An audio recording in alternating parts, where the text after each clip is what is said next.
Have you ever wondered what happens when we die? It's a scary question, isn't it? Most of us would rather not think about it.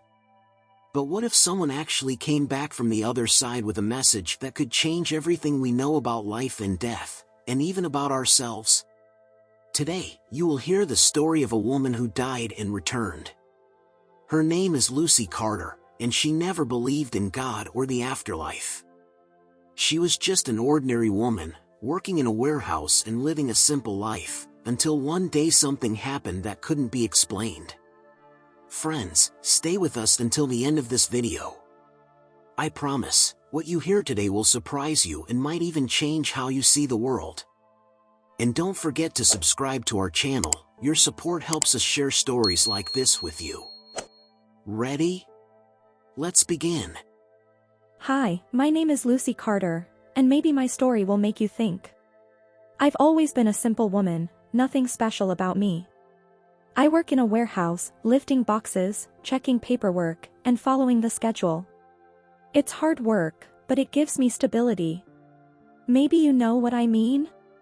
One of those jobs where you just keep going and feel like part of a machine. You're needed, but no one really notices you.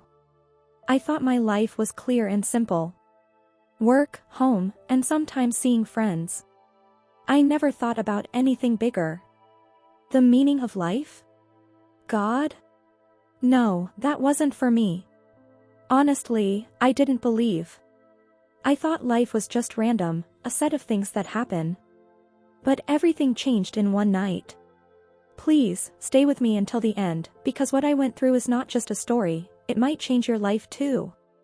That day started like any other. We got a big shipment of goods, and as always, I was busy from morning. Picture the sound of a working warehouse, forklifts moving, boxes hitting the ground, people talking and shouting over the noise. Everything was normal. And me? I was just doing my job, part of the flow. By about 3 o'clock, I started to feel strange. I was more tired than usual. I thought, all right, Lucy, you just need some coffee. Do you know that feeling? When your body is telling you something, but you ignore it and keep going. But by the evening, it got worse. Dizziness, weakness, and a strange heaviness in my chest. I tried to push through, there was still work to do. Just finish and go home, I told myself. But I couldn't. Within minutes, everything went dark, and I collapsed. You know how people say, I don't remember anything? That wasn't my case. I remember everything. The darkness I found myself in was strange. It wasn't scary. It felt warm, like someone was holding me and saying, you're safe. But it didn't last long.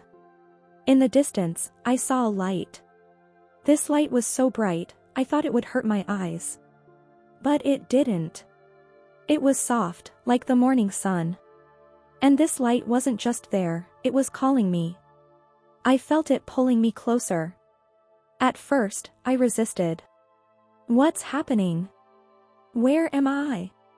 I asked, but no answers came. Then I heard a voice. It wasn't a voice you hear with your ears. It was a voice you feel deep inside you. Lucy, it said, you've come to the edge between life and death. But your time hasn't come yet. I was confused. Who are you? What is this place? Why am I here? My mind was full of fear and questions. And then I heard the answer. A voice, calm and strong, spoke to me, I am Jesus. Jesus? My heart froze. No, this couldn't be. I never believed in him. For me, he was just a story people told to make themselves feel better about dying. And now, here I was. Why me? I asked, almost shouting in my thoughts. I don't even believe in you. Why are you talking to me? The voice wasn't angry or judging. It was full of peace, love, and strength, things I can't even explain with words. I've always been with you, even when you rejected me. Now, I want to show you what you missed. Those words shook me to my core. Always with me? I thought. How could that be? I never prayed, never looked for him. Why didn't he turn away from me like I had turned away from him? And then everything changed.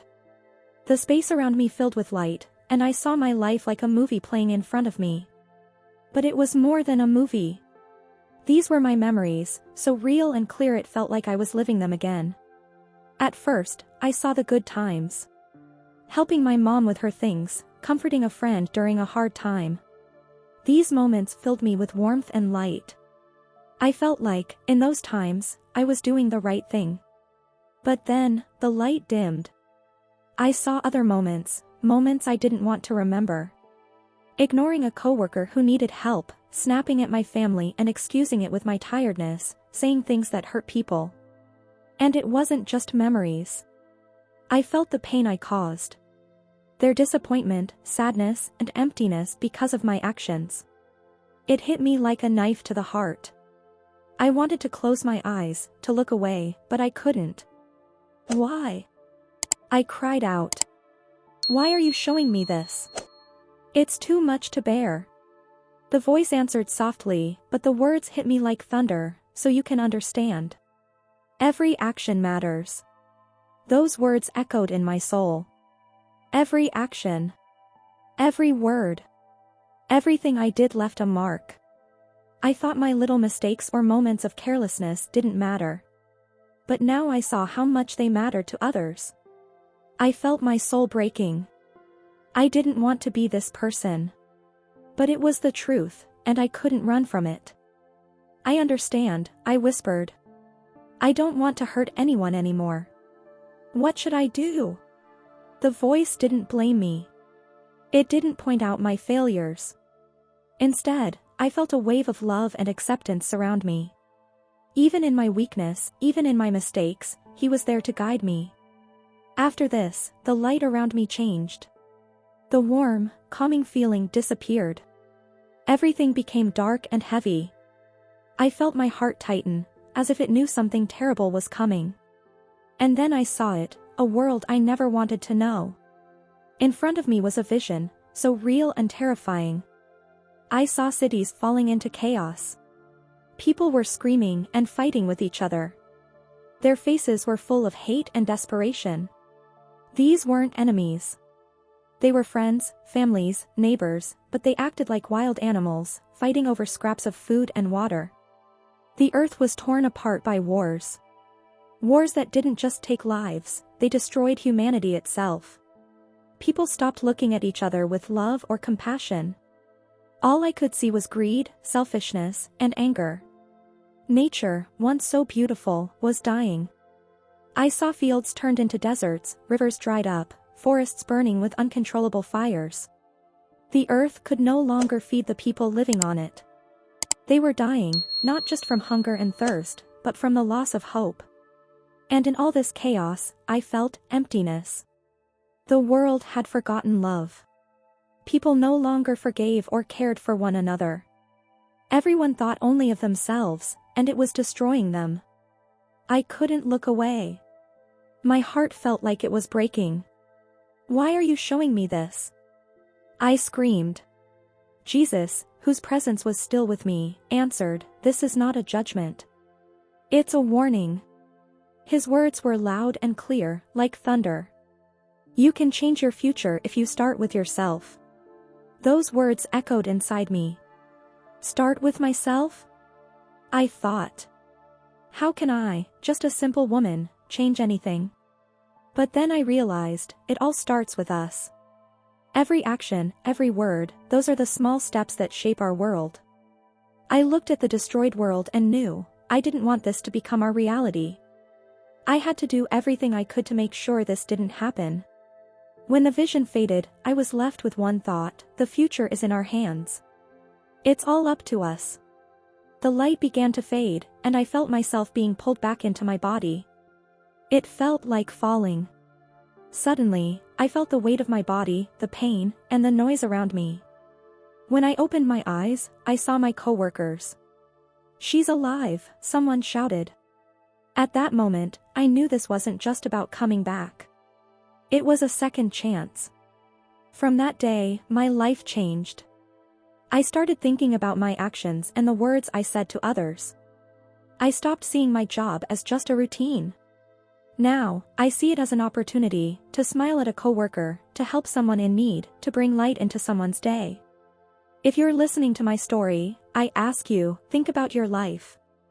It's not just a series of random events. Inside each of us is the power to make a difference.